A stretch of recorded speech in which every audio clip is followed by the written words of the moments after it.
Okay, the title of this project is controlling this DC motor, its speed and direction using the two push buttons, these two push buttons. So let's start. We verify the program. Okay, this one. Ayan, done verifying. Then let's upload to the Arduino.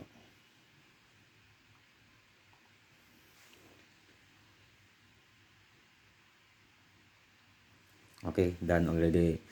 Done uploading. So let's start.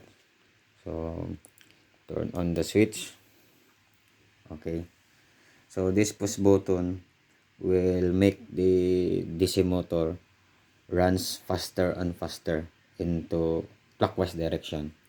Then if we push this one, the second push button, the DC motor will run slower and slower until it stops.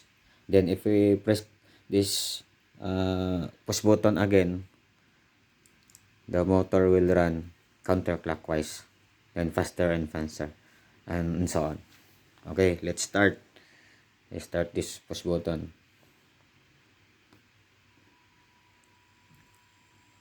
Okay, it runs already to clockwise direction, and the speed is already full. Then we'll make this DC motor to slow the variation. Okay, and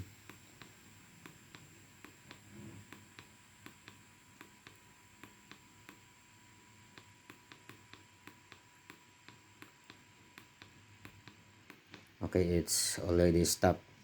Then if already push, still continue pushing this push button, the DC motor runs counterclockwise. That one already.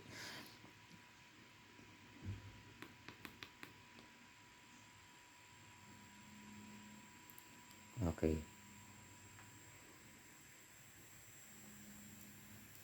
already in full direction, full speed. Then if we press the first button, it should be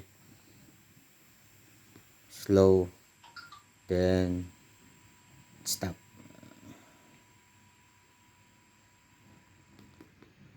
Okay, it's already stop. Then continue on running in clockwise direction.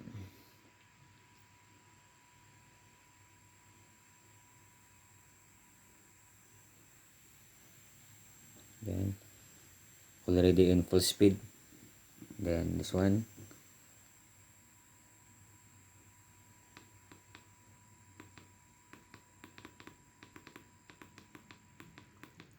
And stop.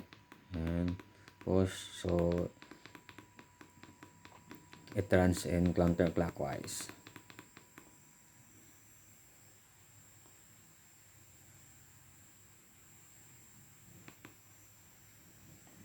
Already full. And